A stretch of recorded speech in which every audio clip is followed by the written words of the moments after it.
গা দেওয়া কত বড় হয়ে গেছে বুঝছো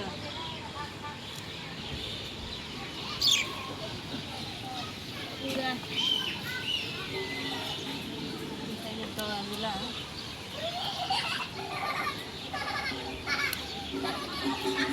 একটা দুটো দড়া নিচে কত বড় বড় হয়ে গেছে আর লাইট বেগুন গাছটা না মরেই গেছে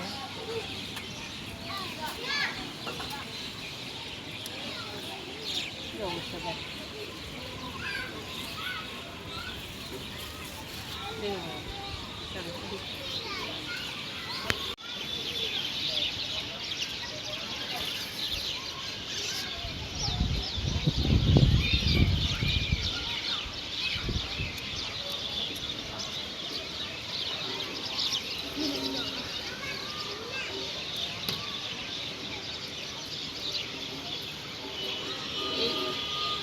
পুঁই শাক খালি দিয়ে খাওয়া লাগবে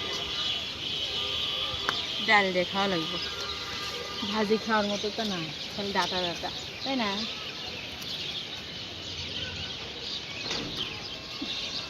কি অবস্থা কাটে নিলাম সব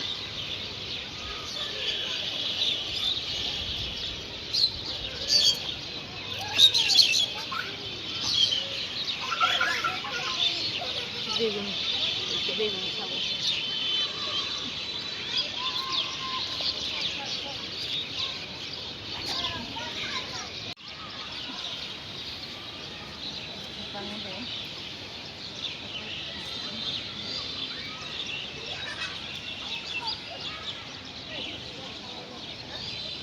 তিনটে লেবু পারলাম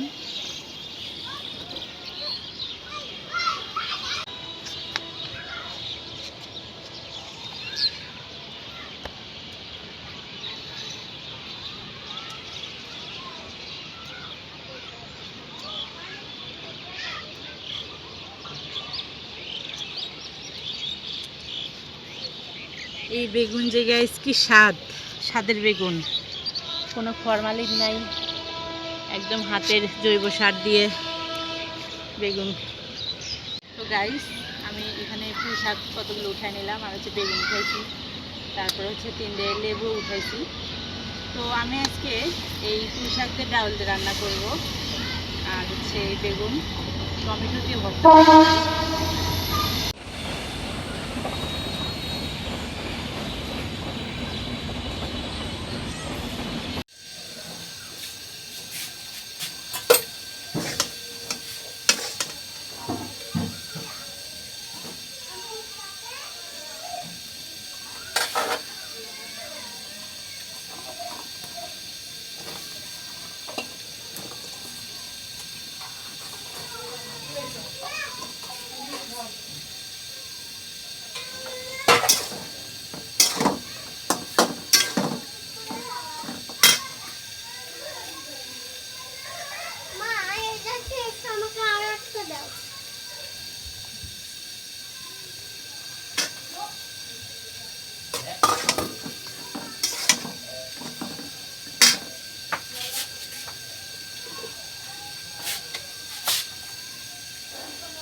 তো ফাইনালি গাইস আমরা আসলে গোসল টোসল দিয়ে এসে খাইতে নিছি।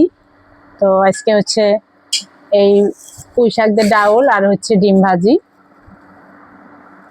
তো এটা হচ্ছে মেহেরুজের দিলাম, আর হচ্ছে মেহেরুজের আমি খাবো। এটা আমি রসুন ভর্তা নিয়েছি, আমি রসুন ভর্তা করে রাখছিলাম।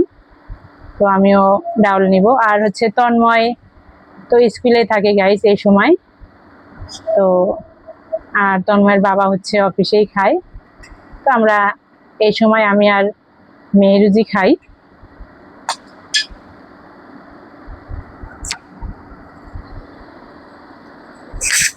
মেহেরুজ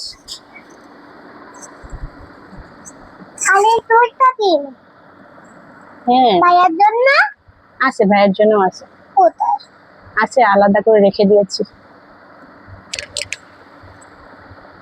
বিসমিল্লাহিররহমানিররহিম।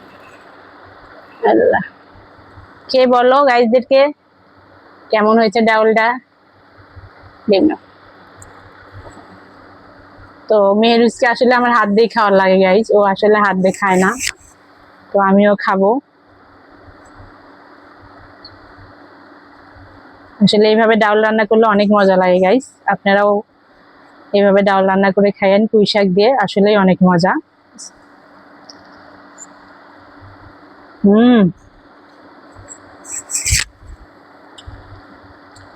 সত্যি অনেক মজা গাইস।